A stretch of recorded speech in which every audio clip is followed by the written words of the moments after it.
Hey there, welcome to FiddleHed Fiddle Lessons. My name is Jason, good to see you.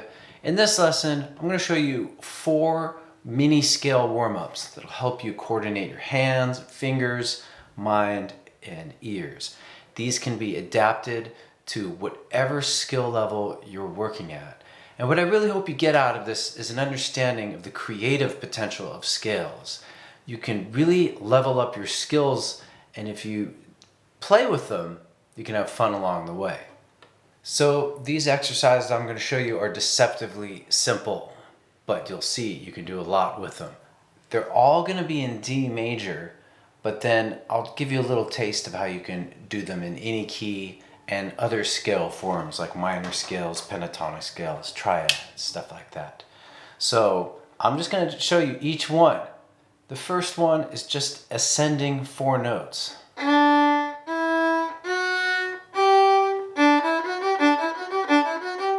The second one is descending 4 notes.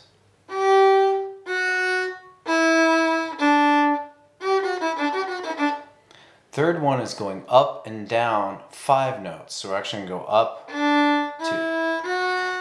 A string and go back down. So we only play the top note once. The last one is taken from a book of classical exercises called Kreutzer.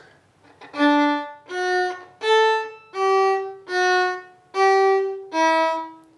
it is again.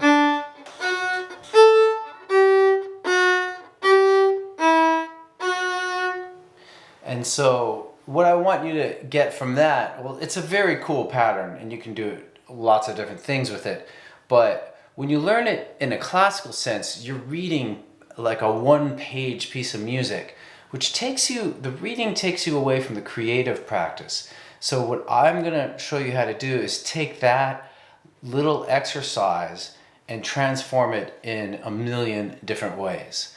And so once you get these 4 exercises down, once you get one down, the next goal is to be able to play it with flow. So I'm gonna start with ascending, the first one.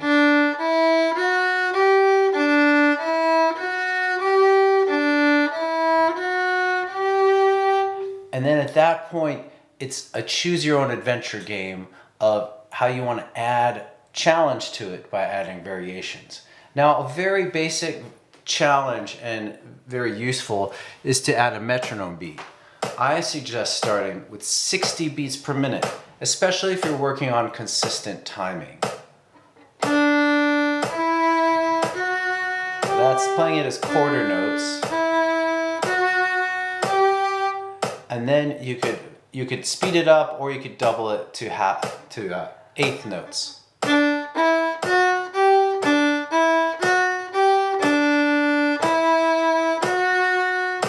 So let's say that you have pretty consistent timing and you really are trying to warm up your hands and really work on your speed.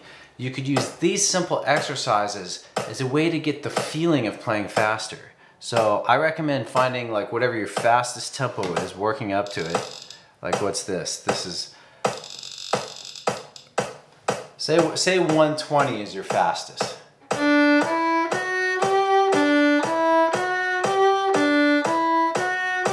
Then what you would do is each day you would incrementally increase that until you get to a breaking point where you can't do it anymore. So maybe tomorrow you go to like 125 or something. That's 127.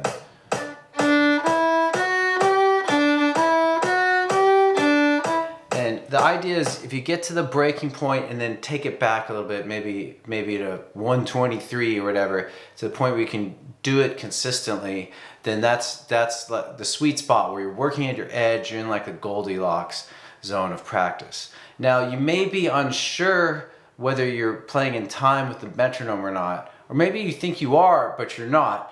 Here's a tip. Record yourself playing with a metronome just for like 30 seconds and then listen back and see if you truly are lining up. So that's one of the best variations you can do. I'm just gonna run through a bunch of others And then I have more in the FiddleHed course, which is linked in the description. I have a slew of other variations you could add, but I'll talk about some big ones right now. So the first is, after the metronome, is slur patterns. In case you don't know what a slur is, it's playing more than one note in a bow. Instead of separate bows. So I'll give you a few slur patterns right now that you can do. And I'm going to stick with the ascending variation I gave you. Slur 2. Slur 4. Slur 2 separate 2, which is like hoedown or Nashville shuffle. Georgia shuffle. Alright, so those are a few slur patterns. You could also add and practice accent patterns. So accenting beats 1 and 3, I just call this downbeat accents. 1, 2, 3, 4. Or you could do offbeat accents, which is accenting beats 2 and 4, kind of like the chucks on a mandolin.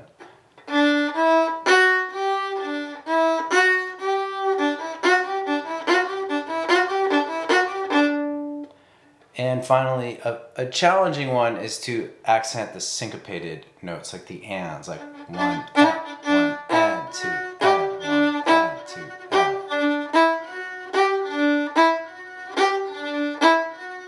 I added a little swing unconsciously there. The last variation I'll talk about in this video is adding harmony notes of different kinds. So a simple one for D major scale would be droning the note above. Another one could be, depending on the circumstance, droning the string below.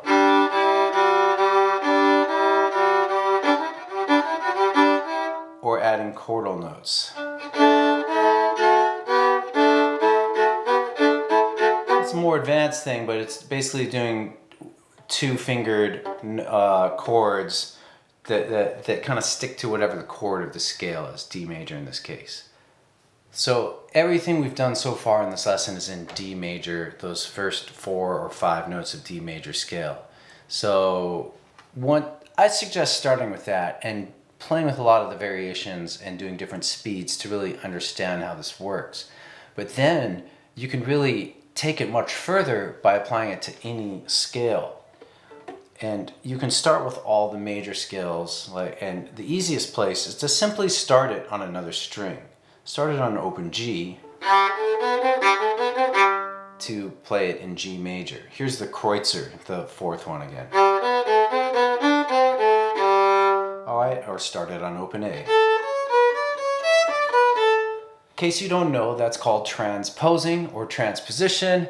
And those are relatively easy ones because they have the same fingering, but if you do it with a different fingering, it suddenly becomes a little bit more challenging. You have to recalculate. So say you do it in E major instead of D, you'll start D1 and go.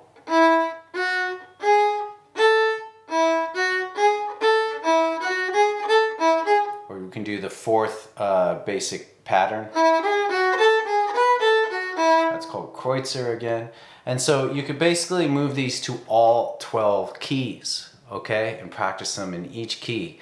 And then beyond that, you could do the full scale if you really like the variation. If you like where this is going, then you can simply do a longer scale. I like the mini scale approach because it's very portable and you could really quickly experiment with things.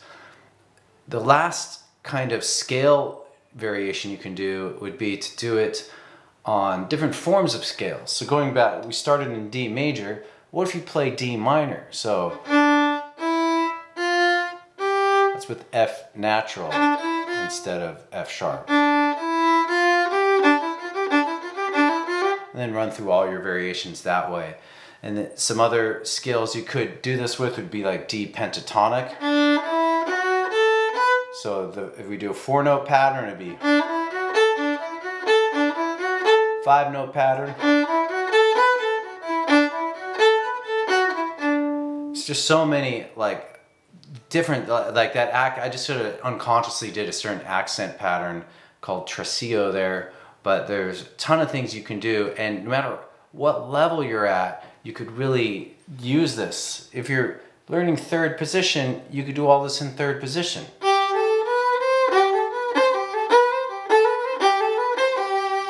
And on and on. Okay, so now it's time for the takeaways for this lesson so you can make sense of it and do it on your own. The first big idea, I think, is that scales don't have to be torture. They can be something very fun and a source of creativity if you just get into it this way and allow it to be that. The second idea is to warm up with simple patterns and then add complexity. The third big idea is to make it fun by turning it into kind of like a choose your own adventure game. Remember those books, the choose your own adventure books? You're gonna write that for your fiddle practice or whatever instrument you do. You know, this could be practiced on any instrument. So if you play another instrument, just try it out on that. Try it out on your piano scales. So cool. Like I said earlier, I have sheet music for this and other related content like audio on the FiddleHed site. Please check it out. If you're not already there, if you're already there, hello friend. And that's it. Let me know if you have questions about this. I'm constantly evolving how to teach scales and stuff like this. Okay, take care. Go to FiddleHed.com for a progressive step-by-step course outline, color-coded tabs, play-along tracks, sheet music, and much more. Thanks for watching the video. Excellent! And don't forget to subscribe. Thanks.